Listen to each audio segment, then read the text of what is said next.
Vahai Tejasvinavadhitamastu ma vidvishavahai.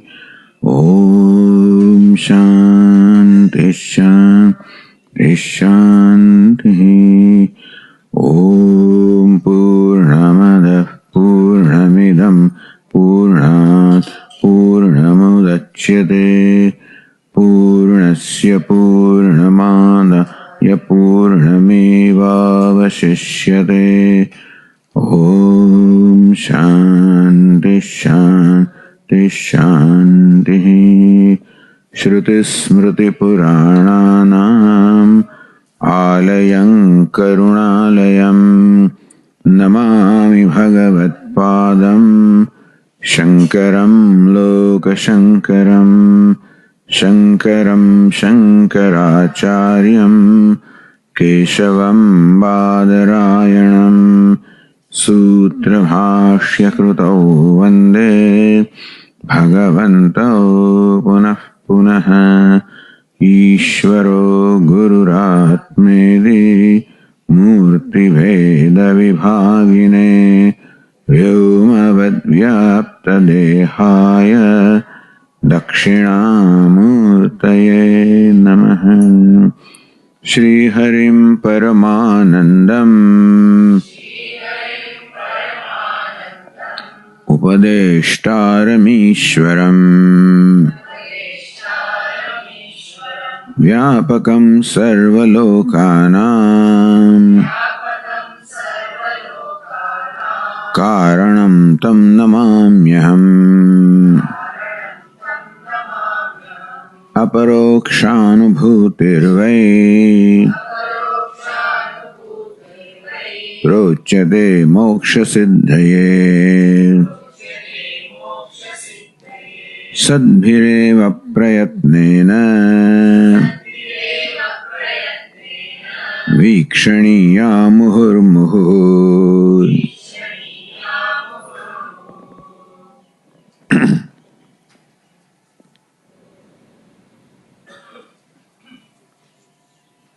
Verse 23.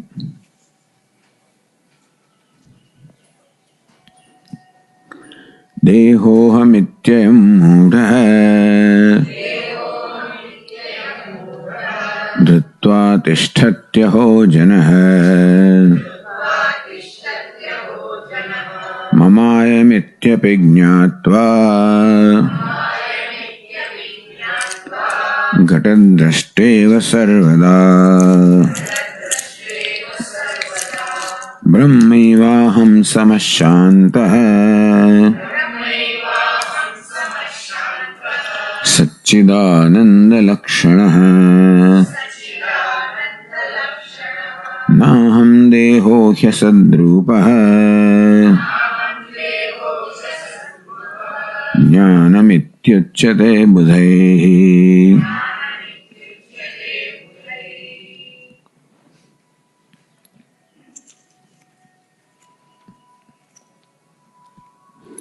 Brahmaivaham samashantaha.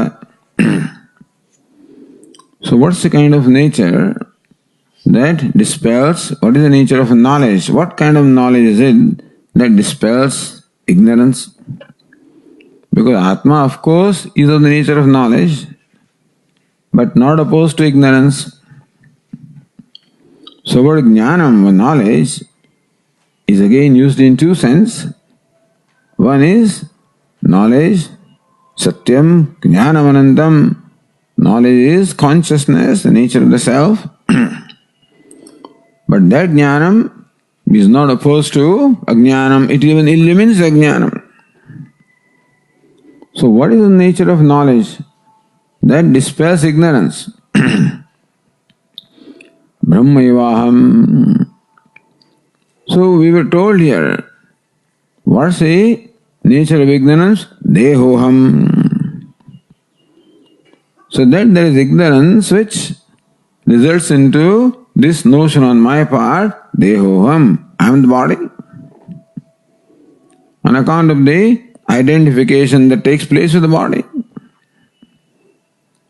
So in so many verses, it was pointed out, Kim ajnanam atah param. What else can there be other than this? That is ignorance. Meaning that this is ignorance that results into the identification of the body, mind, sense complex, taking anatma to be atma. Taking one thing to be different from what it is. Even the body is mamayam, even though the body is well known as mine, and still mudaha dehohamidi, and still this mudaha, this deluded person, takes I am the body.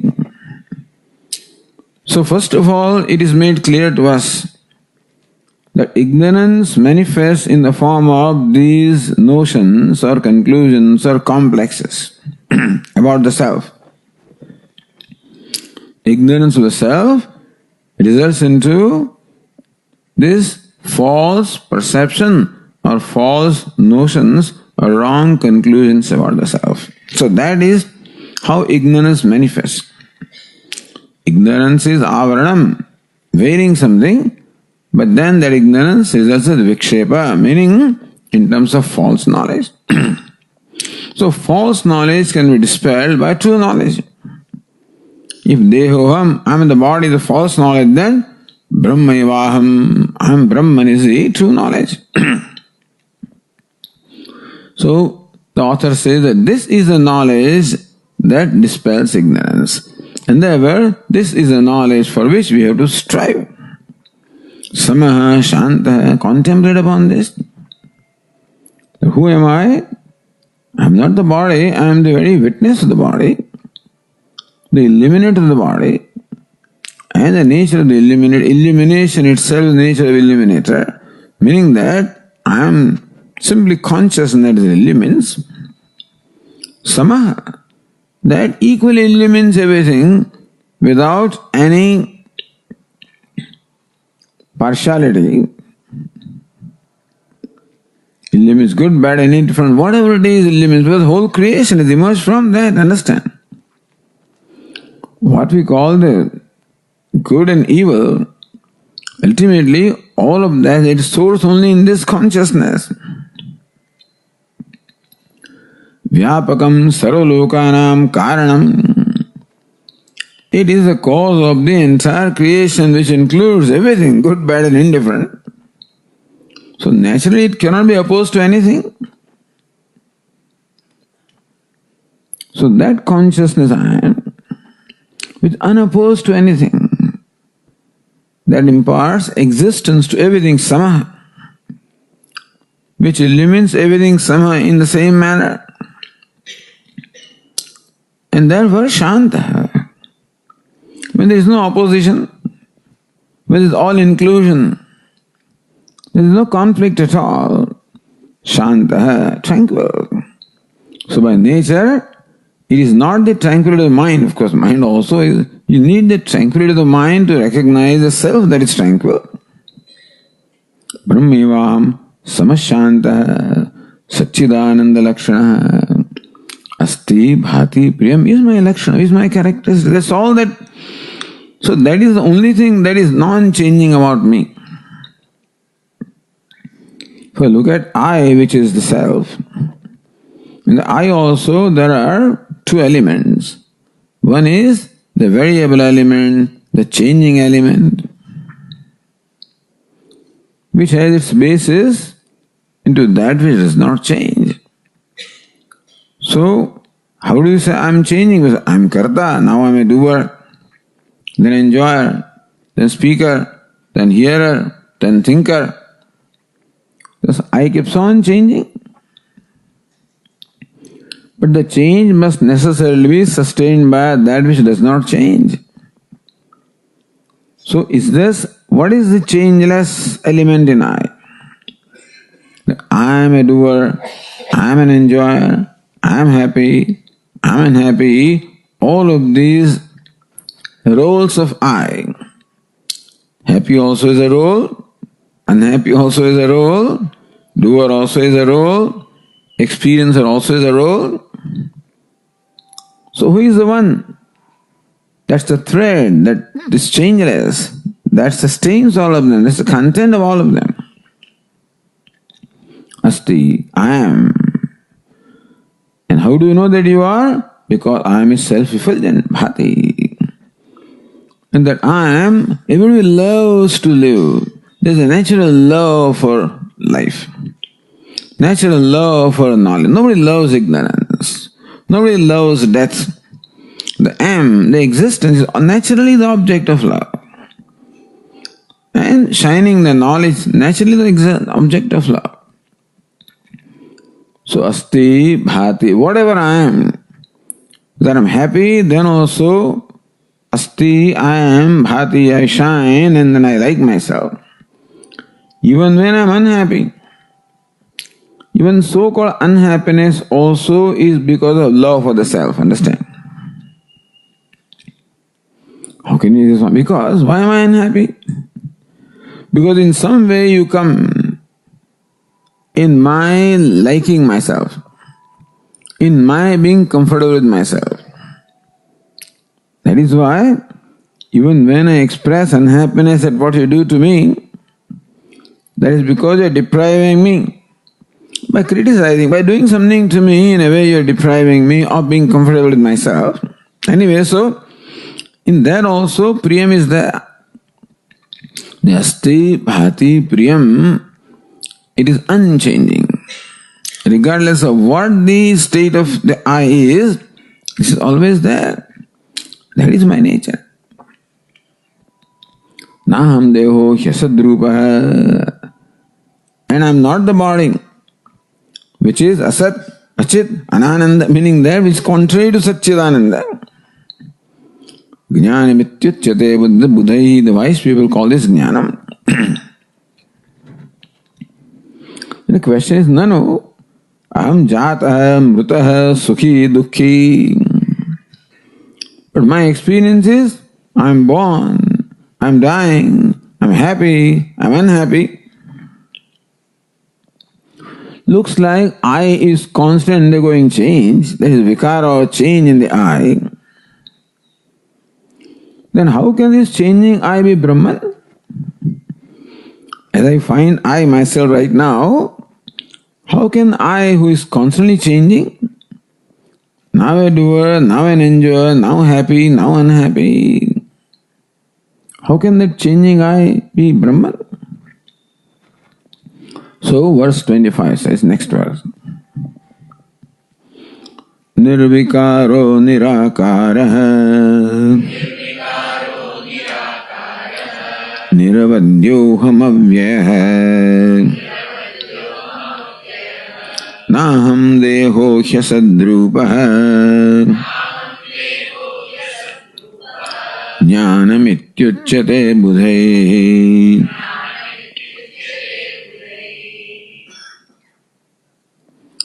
Nirvikaraha, that aham nirvikaraha. Aham means I, the content of I.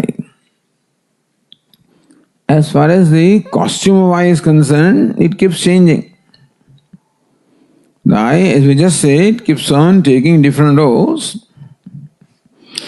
Says the Upanishad, Prananeva prana bhavati vadan vak pashyan chakshuhu shrunan shrotram. Meaning that the self, when identified with the act of breathing, is breather. Vadan vak, when identified with the organ of speech, becomes a speaker. Pashyan chakshuhu, when identified with the organ of seeing, becomes a seer. Manvano manaha, when identified with the organ of thinking, becomes thinker. So Upanishad says, but then that is, all of these are roles on account of identification with one or the other aspect of my personality. So Upanishad akrusno hi saha. This is I, all right. But each one of this is incomplete expression of I. That I am a speaker, I am a hearer, I am a seer, I am a thinker. Each one of them is an incomplete expression. What is a complete expression? Atma ityeva upasita.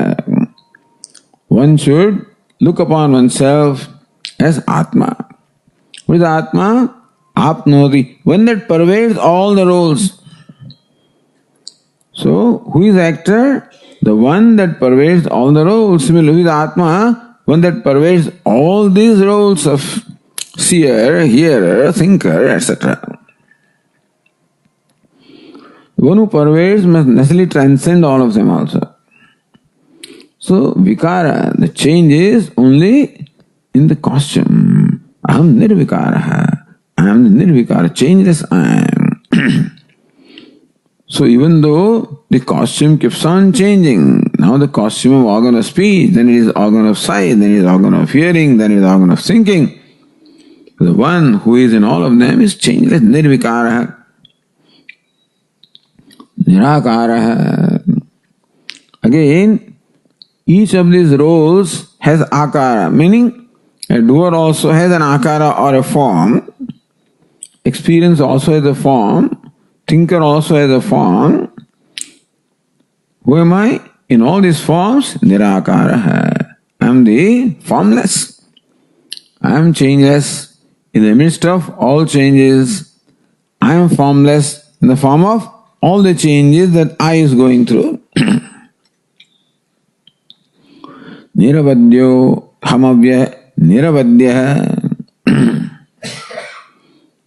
So, avadya, which is not vadya, which is worth speaking about, avadya, which should not be spoken of.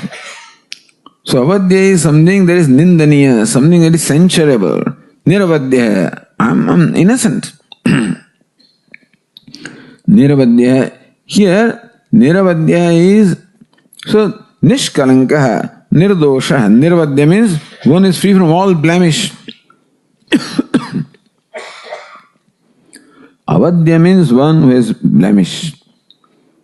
Nirvadya, free from all blemish, free from all defects, nirvadya. And so, niramaya, free from all disease, etc. Meaning free from all diseases or suffering arising in the level of individuality, adhyatmika, adibhautika, adidaivika. Tapatra rahita. So pain arises from the individual body. Pain arises from the elemental world. The pain arises from the divine elements, forces. I is unaffected by all the pain. Niravadya. Avyaya, because I am free from decay. Aparokṣānubhūti. But you are saying, but what do I find myself? Aham manushya. I find myself to be a human being. How do you say that I am nirvikara, I am changeless? Says, no, naham deho. That arises because of your identification of the body. That I am a human being is your notion arising on account of identification of the body, superimposition. And so, naham deho yasadrupa jnanamityut. This is called jnanam, or the knowledge by the wise people. So why do you keep repeating? See, there are 5 verses. Second line of each verse is the same. Naham deho yasadrupa jnanamityut buddhahi. I am not the body. Because which doesn't really has its own existence. So, is this repetition? Says no. Jnana pratibandhakasya buddhimanya viparyadi dhārdhyāya nāsankaniya. See, because there are obstacles to knowledge. The knowledge does not take place right away even when we are told. Because of several obstacles. So, Panchadashi talks of the obstacles. Of the present obstacle, the past obstacle, the future obstacles. Pratibandho vartamana. So what is the obstacle presently which in a way comes in the, in taking place of knowledge? How come knowledge does not take place in my mind even when I expose myself to this teaching? Vishaya Sakti Lakshana. Because of Vishaya Sakti, because of attachment, fascination for the sense pleasure, Vishaya Sakti. The natural tendency of the mind of seeking pleasure, or seeking gratification. So as long as this tendency remains in the mind of seeking gratification through senses and through emotions and through ego, so long the mind remains extrovert. So that becomes a big obstacle. So we should look into this. This afternoon the question was, what should we do now, Swamiji? Check this. Vishaya Sakti, attachment or fascination for gratification, sense gratification, emotional gratification, intellectual gratification, ego gratification. This gratification keeps the mind extrovert away from the self, and this becomes an obstacle to taking place of knowledge. So Shama, Dhamma, that's the way. Tranquility of the mind, self-control. So these values must be exercised to become free from the Vishaya Sakti. Prajñāmānyam. Second is the dullness of the intellect. Prajñāmānyam, because can't understand Swamiji. Alright, then Shravanam. Listen to this teacher again and again and again. Slowly our mind also will become sharp as we keep on listening. But the teacher unfolds with all the reasoning. And slowly therefore our intellect also will be able to discover that reasoning, and the dullness also will go. Prajñāmānyam. The lack of comprehension, lack of understanding that seems to be bothering me, for that the means is Shravanam, listening to the scriptures again and again. Kutarkascha, a habit of wrongly arguing. Somehow some minds are oriented such that they always argue in a wrong way. How can you say that is Ishvara? How can you say body is not Atma? And things like that. This is how that occurs to them. Kutarkascha, this distorted reasoning. For that, the means is mananam. The reasoning in keeping with the scripture. So dustarkat suramyatam sutimatas tarkonusandhiyatam. Dustarkat suram. So give up this dustarka. The habit of the intellect of always arguing in a wrong way, trying to resist or trying to disprove what is being said. So therefore align your reasoning with the reasoning of the scripture. That's called mananam. Mananam is reflection, meaning using the reasoning that is in keeping with the reasoning of the scripture.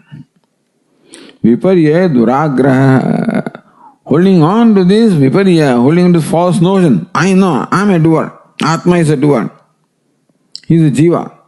He is a part of consciousness, something like that, So I am the fraction, I am spark of consciousness or whatever. So sometimes people want to hold on to this, wherever they come from.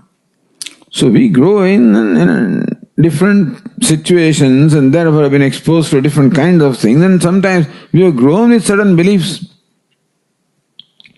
Swami, I grew up in this particular tradition where Atma is looked upon as different from Ishvara. So that doesn't go.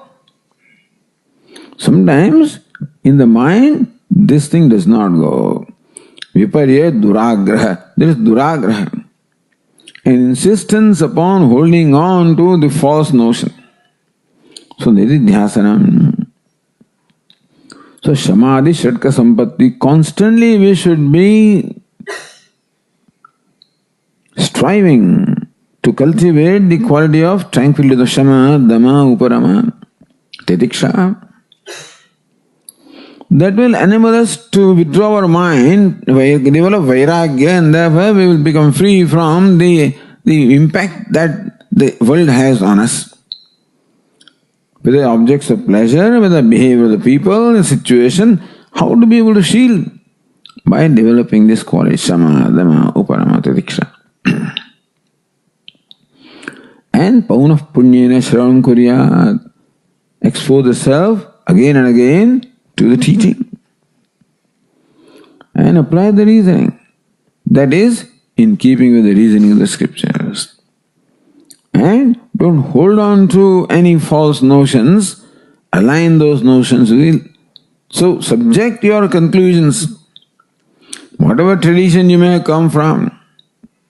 And most of the traditions are likely only Dvaita traditions. That's where, so people in America think there's only Advaita in India. There's no Advaita here.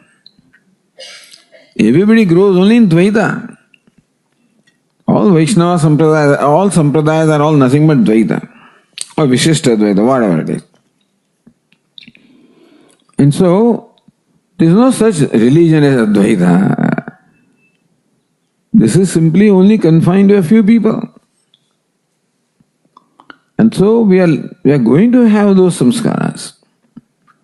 We should subject them to, objectively subject them to the scrutiny of what the Upanishad teaches. So that's the reason why the author keeps on repeating, Naham, I'm not the body. That is called I'm Brahman, not the body, that's called the knowledge. Okay, now continue the next one. Verse 26. Niramayo nirabhasah nirvikalpo hamatatah naham deho hyasadrupah Jnanamityuchyate budhe.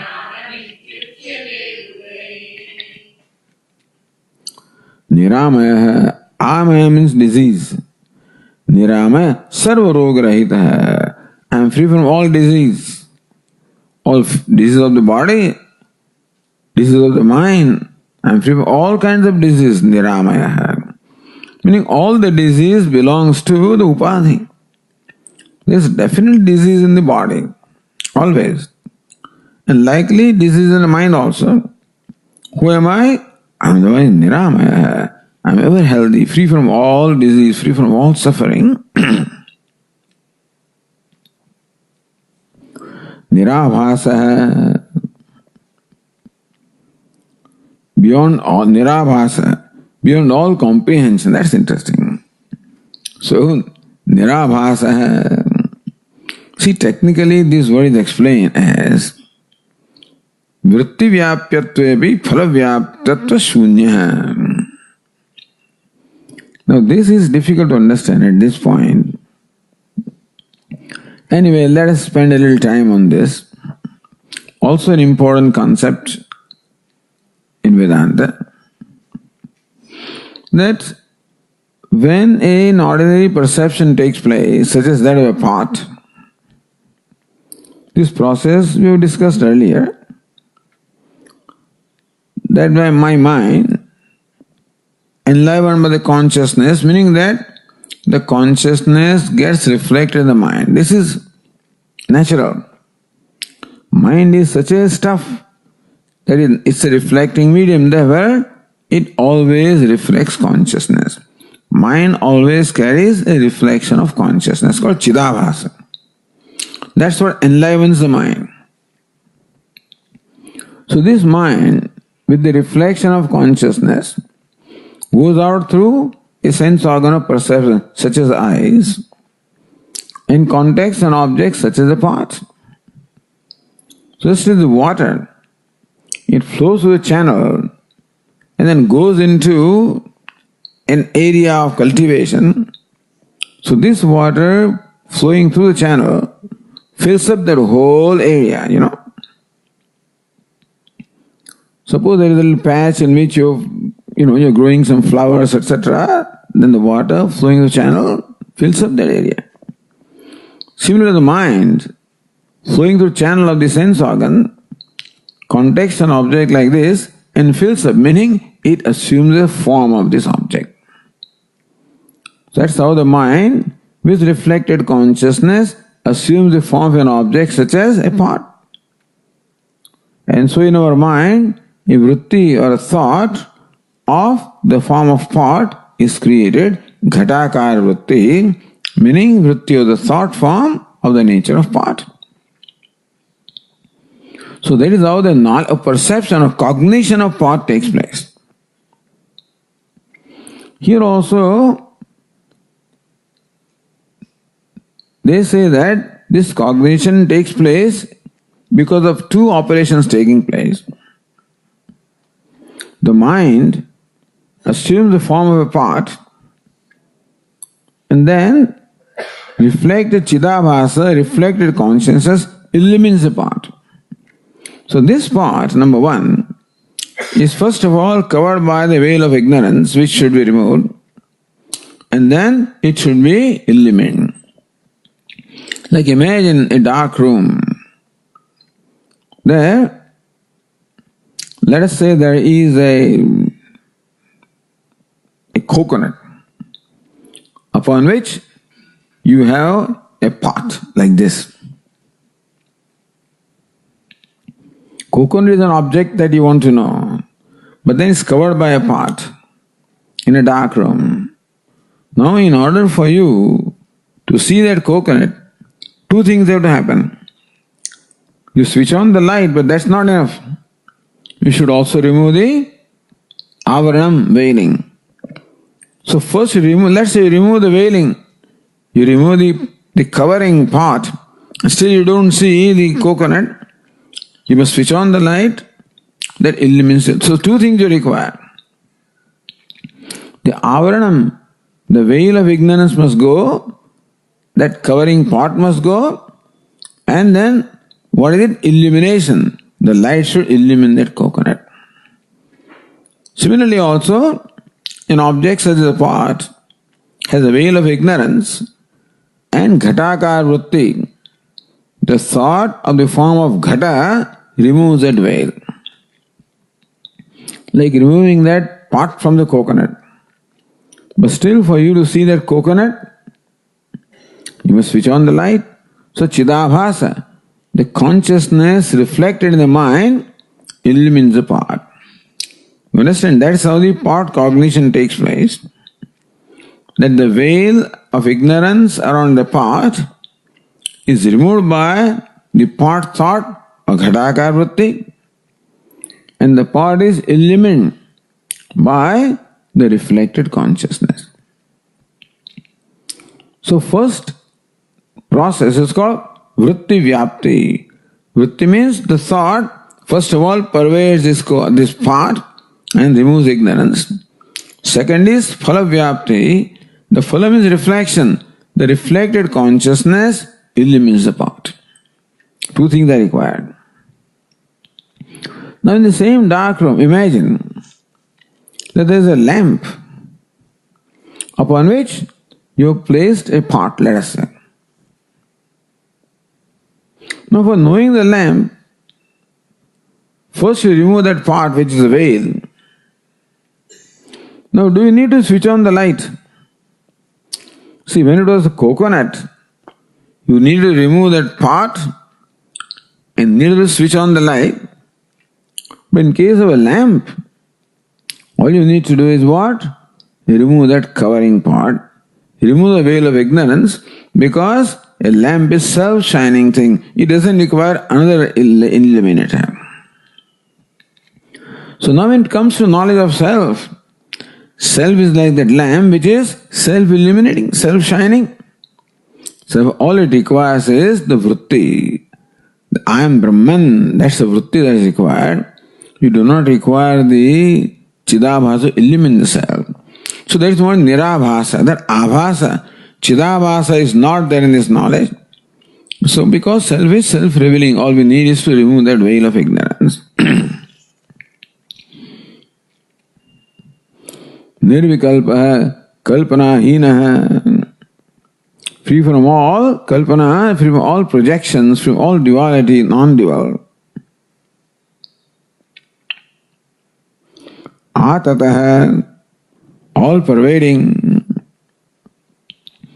So this is what I am. I am Niramaya, free from all disease and suffering. Nirabhasa, free from all reflections. Nirvikalpa, from all vikalpa or duality. Atataha, all pervading, meaning that not restricted to anything. That self I am. Because Atma means Apnodita, that which pervades is called Atma. So Atataha, all pervasive. Like the actor pervades all the roles, so also the Atma pervades all the roles of Karta, Bhokta, etc. That self I am, not this body, which is mithya or false.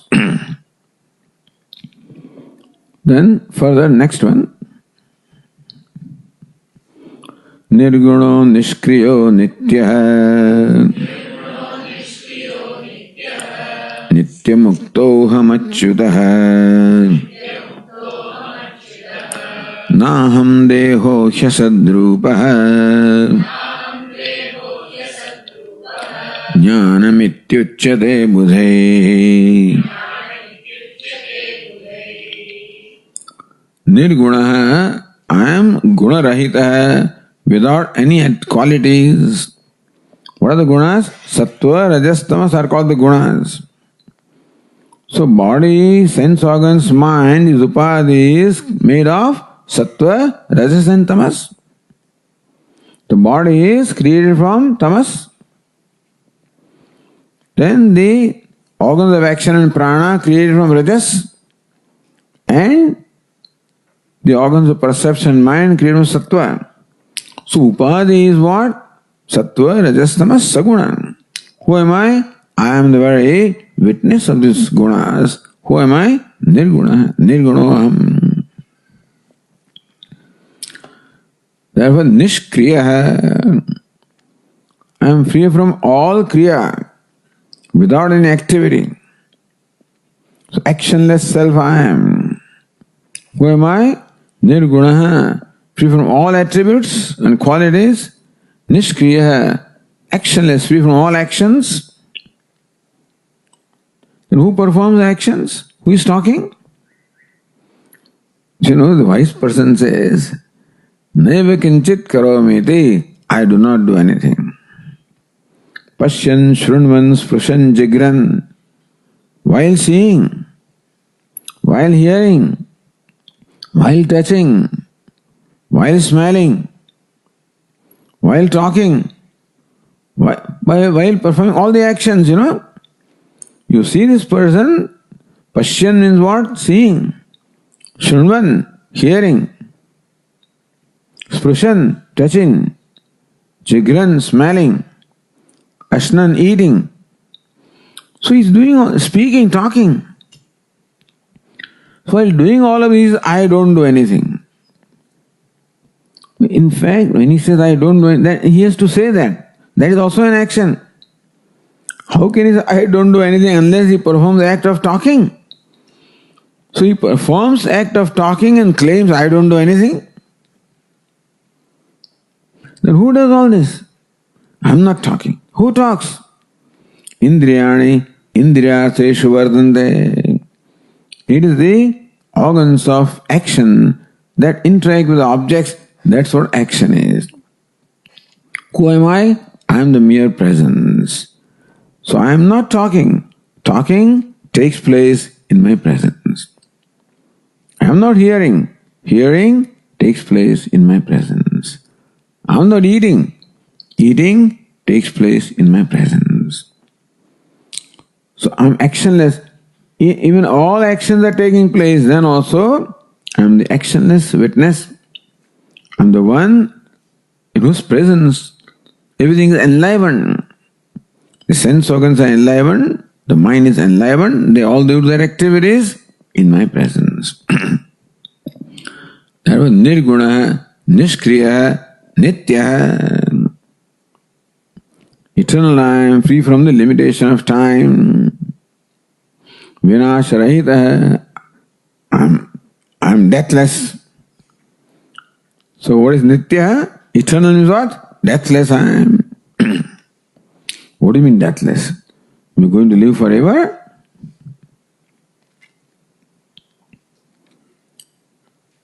We'll see you. Chalega after a few years. Says, yes. That is what came, goes away. What was born, goes away. The body is born. And body goes away. The eye is not born, eye does not go away also. So, Nirguna, Nishkriya, Nitya, Nitya Mukta. I'm ever free. You are free. You can do anything. So, the freedom, I'm ever free. So, usually we have our own notion of what is freedom. We interpret freedom as the freedom to do what you want to do. So, can you fly? Can you go through this wall? You say you are free. Nitya Mukta, ever free. I was never bound. So where is bondage? The body is bondage, of course. Body is all controlled by the laws, etc. So body is what? Niyamyaka. Niyam means it is ruled. And so all the laws apply to the body, mind, sense complex. Then therefore it is bound by the laws, bound by limitations.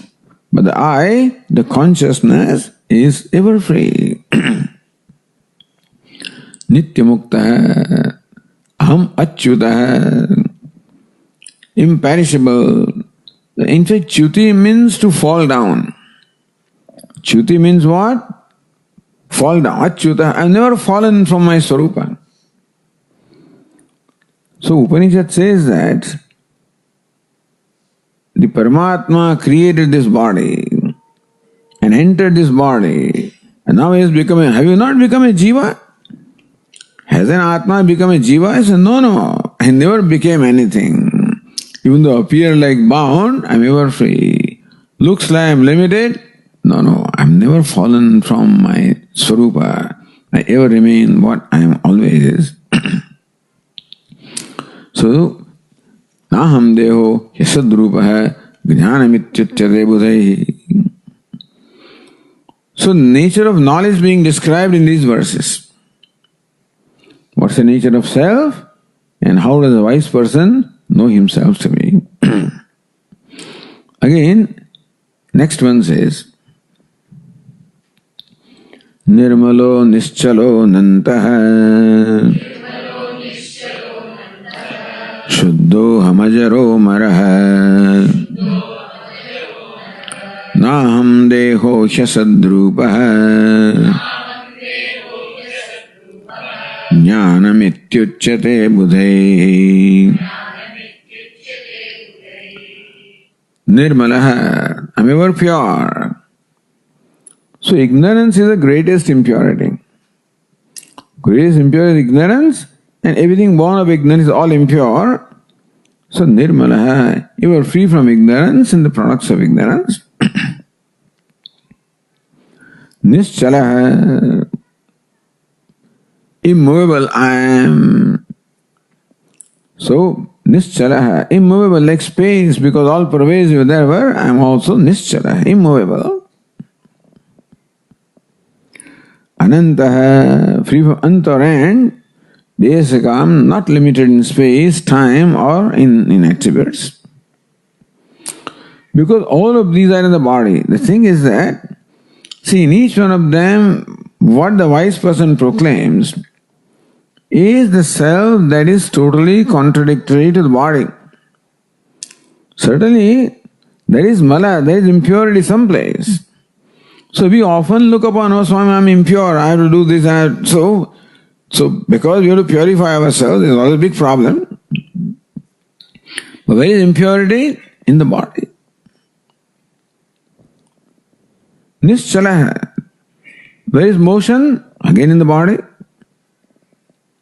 Anantaha. Unlimited. Where is limitation? Again in the body. So understand that when he says that I am immovable, immovable is not the description of a thing. So don't try to imagine immovable. Anantaha. So this is not the physical description of anything. All of this is said only in reference to the various notions I am right now entertaining about myself, and each one of the notions is denied, that's all. Ananta, I am free from limitation, I am limitless. So don't imagine limitless. You are pure. So, but that's how you will find. But that is not the, because then you are describing something which has again qualities and this is all description of self from which all the attributes are, which are normally superimposed. All these attributes belong to the body. And we habitually superimpose all attributes and limitations of the body upon ourselves and then judge ourselves. So each one of these words is taught here with reference to one or the other complexes I am entertaining about myself in order to make me free from all complexes. Millions of complexes. But some of them are stated here. Each complex arises in me that I am impure, I am doing things, I am changing, I am perishable, I am dying, I am diseased, I am a sinner. All of these complexes about self arise on account of identifying with the body, mind, sense complex, which is where everything is. Even sin also is there in buddhi. Disease also is there in the body. Action also is there in the body, mind, sense complex. Everything is there, but not where I think it is. So disease is there someplace. Impurity is there in some place. Change is there in some place. Motion is there in some place. Action is there in some place. Limitation, all of these are there. What I have managed to do is I attribute all of these to where they are not. That's all. All of these are in the body, mind, sense complex. Who am I? I am ever free from all these complexes. So this is the typical neti, negating. Why do you negate? Only because I am asserting falsely. So each one of these words is meant to help us drop a complex, you follow? So each one of these words can be used for meditating upon the self. Nishkriyoham, I am actionless. See the fact that all actionless is not description of Atma, understand? Actionless is no description. But you see that all actions taking place in the body, mind, sense complex, the witness that I am is actionless. All gunas, qualities are there in the body, mind, sense complex. The witness I am, nirguna. So rather than saying that this is a description of Atma, what is meant is denying the superimposition that are already taking place to help us become free from the complexes which create a false sense of limitation. So nirmalaha, nischalaha, anantaha, shuddha, ever pure, ajaraha, free from decrepitude, amaraha, free from death, because old age again belongs to the body, death belongs, and then I think that I am a mortal being, but mortality is in the body. I think Swami, I am going now. Swami, bahut budha ho gaya, I become too old now. That is where again in the body. So all along I have been always judging myself from the attributes of the body, mind, sense complex, and so many complexes have arisen, and this is a denial of all of them. In case this does not cover all complexes, then we can make up our own thing. I am father, apitaham. I am mother, amataham. We can say that. I am a sinner, nishpapoham. Because Pita also belongs to body. Mata, mother also belongs to body. Sinner also belongs to the mind. Sin. You can boldly dismiss everything. Dismiss all sense of limitations. Because the self is ever free, ever unattached. It is not that now I become free from sin. I ever was free from sin. Now that I have become free from bondage, I was ever free. So ever is very important. Now I have become free, Swamiji. That means there was some problem. So what Swami used to say, sometimes the Mahatmas announce, he realized at 4 o'clock, 4:35 in the afternoon on a Friday in such and such year, that's the time of realization. So then he became free at that time. Means he was bound until then.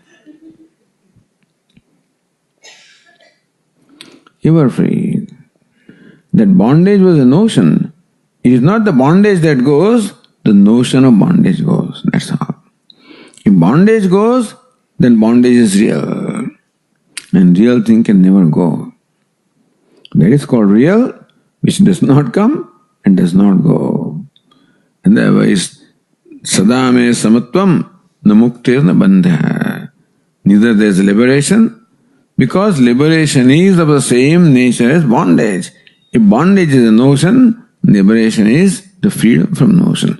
So this is all helping us to become free from various notions that we entertain about the self. So in all of this, what has been done is, every kind of an activity is negated. So there is negation about Atma. Not this, not this, not this. Somebody says, wait a minute. Looks like you're describing you're describing shunyam. See, non-existence also can be described like this. Something that does not exist also can be described like this. Actionless. All of these things can apply to shunyam or non-existence also. So sometimes there is a little bit of danger, hazard. This process of negating may lead someone to think that they are talking about Atma who is non-existence. So am I void? Am I non-existence? Atma pratyakshadevna bhavati. If Atma is not, you say this body, mind, sense, that means there is no Atma. What else is there? Has anybody found any Atma? Has the surgeons who perform all surgeries, have they ever found Atma? Have you ever found anything other than this body, mind, sense complex? If that is not Atma, then there is no Atma. That's what, so looks like, hey Vedantin, you are only describing you are describing shunyatvam, void, non-existence. Your description is that. So to that, the answer is given in the verse 29.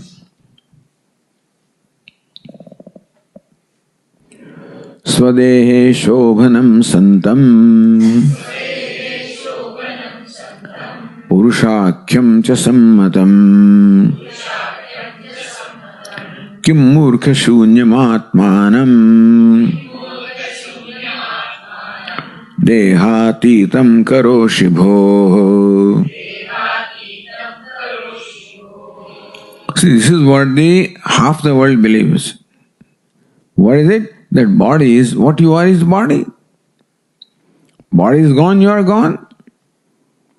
And there were not only the Charvakas or the materialists in India believe this, that body is Atma self, but today also all materialists believe that body is a self. When body is gone, nothing remains. Your superstition that something remains. Has anybody seen it?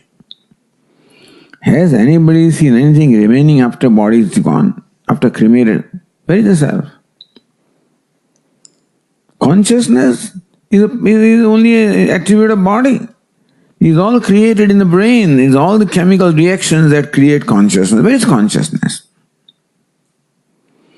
So therefore, this view that body is Atma, you are the body. Now Vedantin, you have denied the body by denying all the attributes. So in your opinion, the body is not the Atma.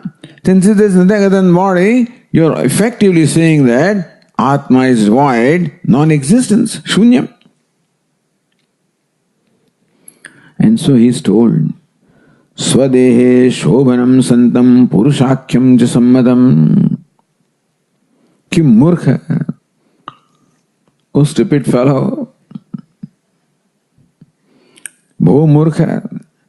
Swadehe, in one's own body.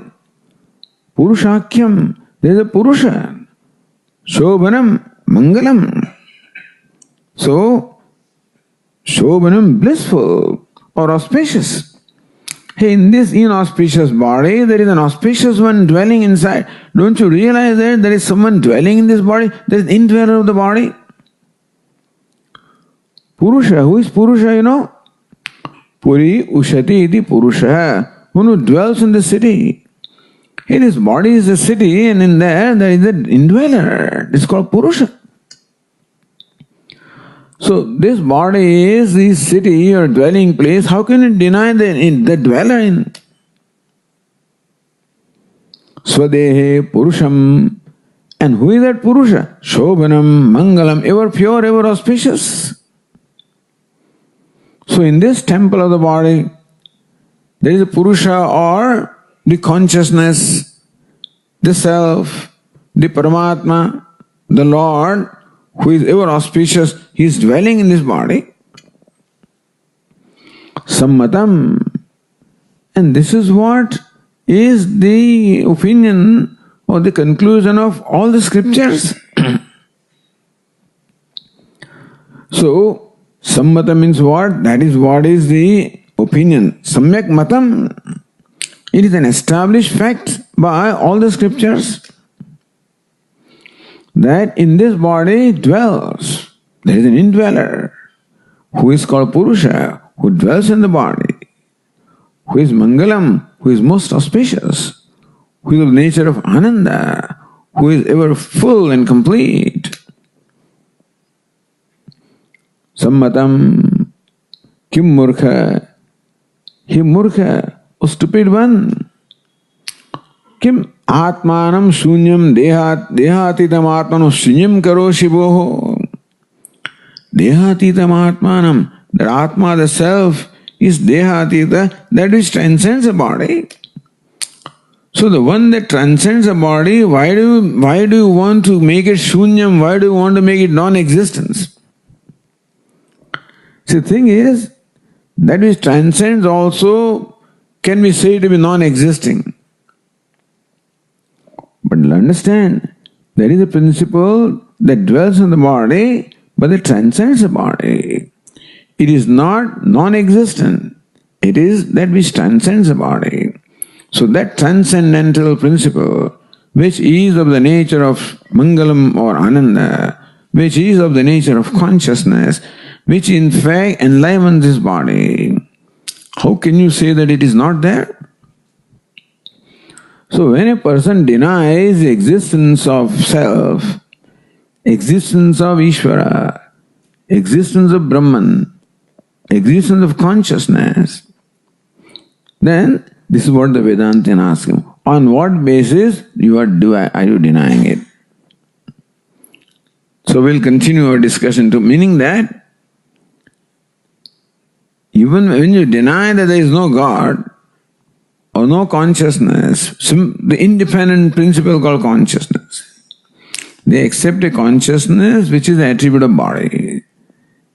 An independent principle consciousness, which is Atma, the self, is what we call Ishvara or God. You are just denying that. Murkha, that is nothing but stupidity, because what ground do you have to deny that? He says, what ground do you have to say that there is God? Hey, we have a ground. The scriptures are our ground. And wise people are our ground. So Shruti, Yukti and Anubhava. Shruti means what? The revelation of scriptures. Yukti, it makes sense. Anubhava, it is the experience of the wise people that there is this self. So we have that. What do you have? to deny the existence of self, what do you have other than your stupidity? I mean, you're murkha.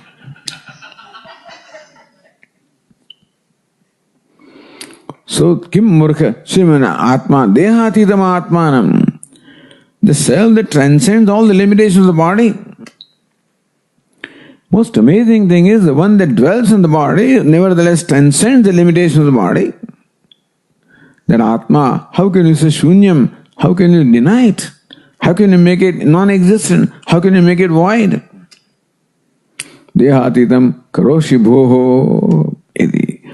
So, this is the next discussion here. We'll continue tomorrow. Om Purnamadah Purnamidam Purnat Purnamudachyate Purnasya Purnamadaya Purnamevavashishyate. Om Shanti Shanti Shanti. Shankaram Shankaracharyam Keshavam Badarayanam Sutra Bhashya Krutau Vande Bhagavantau Punah Punah. Ishvaro Gururatmedi Murti Bheda Vibhagine Vyomavadvyapta Dehaya Dakshinamurtaye Namah. Om Shanti Shanti Shanti. Hari Om. Shri Gurubhyo Namah. Hari Om.